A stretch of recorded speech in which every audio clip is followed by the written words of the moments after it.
The hardest winter of World War II. Imagine it is December 1944.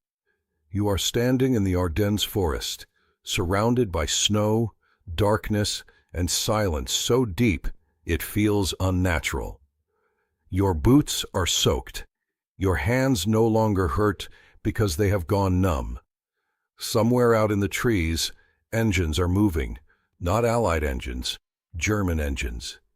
You have no idea that in the next few hours, you are about to be hit by the largest battle the U.S. Army would fight in World War II. And for thousands of American soldiers, the enemy would not only be German artillery, tanks, and machine guns. It would be the cold, it would be hunger, it would be exhaustion, and it would be the terrifying realization that just when the war looked almost won, it suddenly wasn't. By the end of 1944, most Allied soldiers believed Germany was collapsing. Paris had already been liberated. Allied forces had pushed deep across Western Europe. From the outside, it looked like Hitler was running out of time, out of fuel, and out of options. But that was exactly why he chose to gamble. On December 16, 1944, Germany launched a massive surprise offensive through the Ardennes, a dense, freezing region of forest and hills stretching across Belgium and Luxembourg. Hitler's objective was desperate but clear: smash through the Allied lines, split the British and American armies, seize the port of Antwerp, and force a political crisis big enough to change the course of the war. It was Germany's last major offensive on the Western Front. The Americans posted there were not expecting the full weight of that blow, and when it came in the snow, in the fog, and in the dark.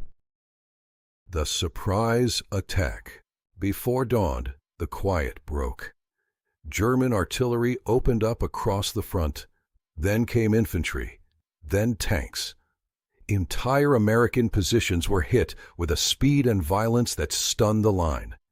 In many sectors, communication collapsed almost immediately. Roads jammed. Units were split apart. Orders lagged behind reality.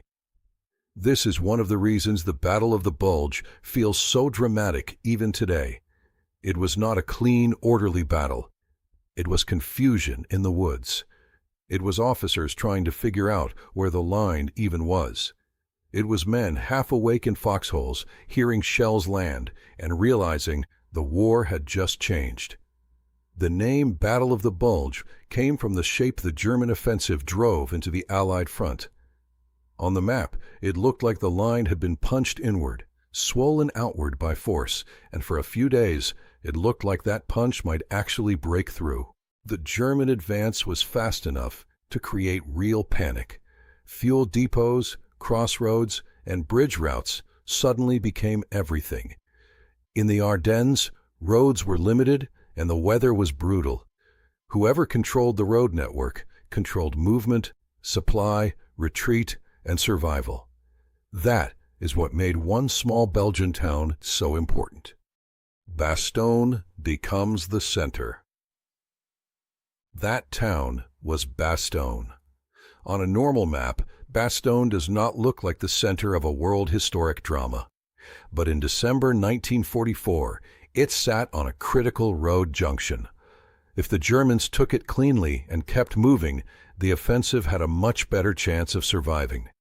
So the Americans rushed forces toward it, including elements of the 101st Airborne Division and other units thrown into the defense. By December 21st, German forces had closed in and surrounded Bastogne. The town was cut off. Men inside were short on winter gear, short on medical supplies, short on ammunition, and trapped in bitter conditions. This is where the battle stops being just a story about strategy and becomes a story about endurance. Because being surrounded in Bastogne was not just a tactical problem, it was physical misery. It meant frozen ground too hard to dig. It meant medics trying to work in impossible conditions. It meant men wading through shell fire, not knowing if help was hours away, days away, or never coming at all. And then the Germans sent a message demanding surrender. Nuts. On December 22, 1944, the Germans delivered an ultimatum to the American commander at Bastogne, demanding that the encircled U.S. force surrender. The American response became famous for a reason. One word: nuts. It is remembered because it was defiant, yes, but also because it captured the mood of the defense. The men in Bastogne were cold, exhausted, and outgunned, but they were still fighting. That reply has been repeated so often it can sound almost cinematic now, like a polished movie line. But in context, it was something more important than cinema. It was proof that despite the shock of the offensive, despite the weather, despite being surrounded, the Americans at Bastogne had not psychologically collapsed. And in battles like this, that matters. Because once men believe they are finished, they usually are. The weather as an enemy. If you want to understand why this was one of the hardest winters of the war for American forces, you have to understand that the Ardennes itself was part of the battle. The forest was cold, wet, and unforgiving. Snow covered the ground. Roads became choke points. Visibility was poor. Men slept in conditions that stripped away heat, strength, and concentration. Vehicles broke down. Wounded soldiers suffered even more. The weather did not just make the battle uncomfortable. It made everything slower, deadlier, and more isolating. And at first, the weather helped Germany. Low cloud and winter conditions limited Allied air power, which had been one of the greatest strengths of the Allied advance across Western Europe. For the opening phase of the offensive, that mattered enormously. It gave the Germans room to strike before the full weight of Allied aircraft could hit back. Then, on December 23rd, the sky changed. The weather cleared enough for Allied aircraft to return in force and for air resupply drops to reach Bastogne. That shift did not end the battle instantly, but it changed the rhythm of it. Suddenly, the men inside Bastogne were no longer completely cut off. Suddenly, the Germans were no longer protected by the same blanket of weather. In war, people often talk about turning points as speeches, plans, or heroic charges. Sometimes a turning point is sunlight. The line holds. As the days passed, the German offensive began losing momentum. Not because the first blow had failed completely. It had been dangerous, very dangerous. But the offensive had deep structural problems. It required speed, fuel, coordination, and breakthrough on roads that became increasingly contested. American resistance stiffened at critical points. The Germans could hurt the line, but they could not break it cleanly enough to achieve the political and military collapse Hitler wanted. This is the part of the story that matters most. The Battle of the Bulge was not won because the Americans never bent. They did bend. They were surprised. They lost ground. They suffered heavily, but they did not disintegrate. That distinction is everything. At places like Bastogne, Elsenborn Ridge, and across the wider Ardennes front, American soldiers absorbed the shock, held key terrain, delayed vital routes, and bought the time needed for the Allied response to come together. The line bulged, but it did not break. And that may be the deepest reason this battle still endures in memory.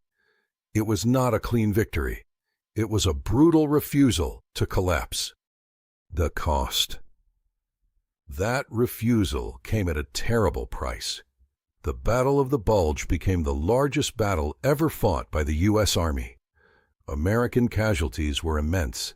The National World War II Museum notes that between December 16, 1944, and January 25, 1945, the United States suffered well over 80,000 casualties, including 19,246 dead and more than 23,000 captured. Germany also took catastrophic losses, and the failed offensive drained strength it could not replace. And that is the cruel paradox of the battle. Germany launched it because Hitler believed one last violent gamble could reverse the war. Instead, the offensive burned through men, armor, fuel, and time that Germany no longer had. Less than 4 months after the battle's end, Germany surrendered.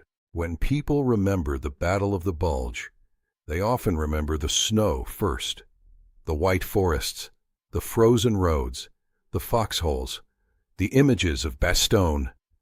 And they should, because this battle was fought in conditions that stripped war down to something raw and primitive: heat, shelter, ammunition, movement, survival. But the reason this story still matters is bigger than weather. The Battle of the Bulge was the moment when American forces on the Western Front were hit with one last massive test, sudden, violent, and terrifyingly close to success. And they endured it, not because they were comfortable, not because they were ready for every part of it, not because they did not bleed, but because when the line bent in the hardest winter of the war, enough of them held. And sometimes in history, that is what decides everything. Not the absence of fear, not the absence of suffering, just the decision, made in freezing woods and shattered towns, to hold one more day. And then one more. And then one more. If you want more stories like this, real war history told with the human side first, like and subscribe, and click the notification bell. Because history is not just dates and battles. It is what people endured when everything around them said they should fail.